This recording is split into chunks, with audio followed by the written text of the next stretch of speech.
My precious brothers, sisters, and my little children, today we are going to meditate a new thing and a very, very important thing.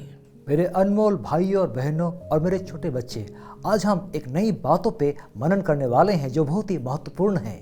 If you read 2 Samuel chapter 22 verse 2, it says, "The Lord is my rock, my fortress, my deliverer," and so on.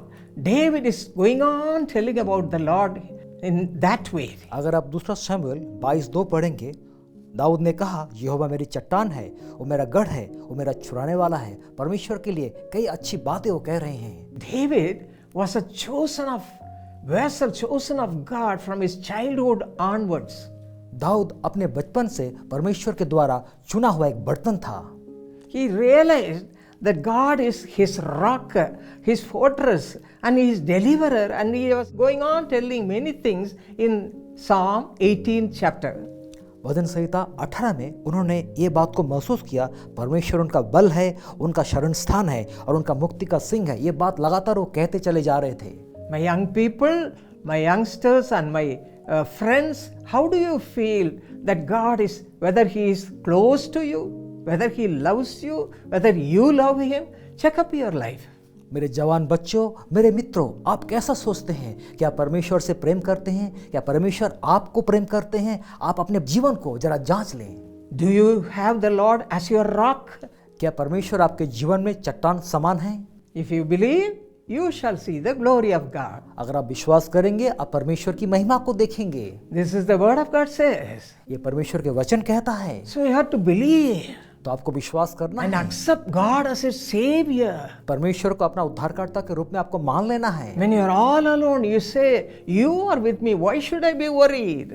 जब आप अकेले होते हैं, आपको कहना है, परमेश्वर तू मेरे साथ है, मैं क्यों चिंता करूं? In my life, I don't feel lonely at all. Never. Every time I feel the presence of God, even though I am so old, 83 years old. मेरे जीवन में मैं कभी भी खुद को अकेला महसूस नहीं करती हूँ, कभी नहीं करती हूँ। यहाँ तक कि मैं बहुत ही बुजुर्ग हूँ, मेरा उम्र 83 वर्ष है। My husband is no more. मेरा पति गुजर चुके हैं। But all these 13 years, the Lord is with me and He is guiding me like a father.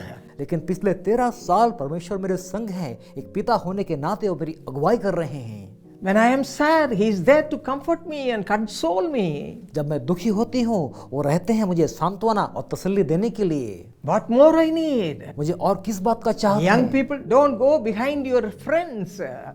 मेरे युवा मित्रों, अपने मित्रों के पीछे ना भागें। Always have the practice of looking unto God as your savior, as your fortress, as your rock, and so on, like David. आप दाऊद के समान सदा परमेश्वर को अपना बल, अपना शरण स्थान हमेशा उनको मानते रहें। Then you will have a victorious life. तब आपका जीवन में आप विजय पाएंगे। Now shall we pray and commit our lives completely to God Almighty? अभी हम प्रार्थना करके अपना जीवन को पूरी तरह से परमेश्वर के हाथ में सौंप देंगे। Come, we'll pray. आइए हम प्रार्थना में जाएं। Father, thank you, Lord. You are our Father. पिता आपका धन्यवाद, आप हमारे पिता हैं। You are all the time. You want to be with us, Lord. हमेशा आप हमारे साथ रहना चाहते हैं। See the life of your children, those who are crying, saying, "I am alone. I don't have anybody to love me." All sorts of things are bothering them, Lord, and crying. अपने युवा बच्चों को आप देख ले, जो रो रहे हैं, कह रहे हैं मैं अकेला हूँ, हर तरह का परेशानी से वो बहुत ही जूझ रहे हैं।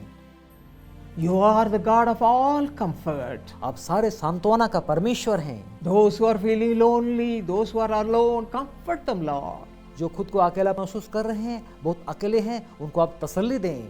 Console them, Father. उनको आप सांत्वना दे प्रभु। Let them understand that you are their everything. वो समझ ले कि आप उनके सब कुछ हैं। Let them have a close communion with you. वो आपके साथ करीबी रूप से चल सकें। Especially remember all the young people. विशेष रूप से हर एक युवा लोग आप स्मरण करें। Thank you, Lord. धन्यवाद प्रभु, You are our Father. आप हमारे पिता हैं। We give you all the glory. आपको सारा महिमा देते हैं। In Jesus' name we pray. यीशु के नाम से प्रार्थना मांगते Amen. हैं। आमीन।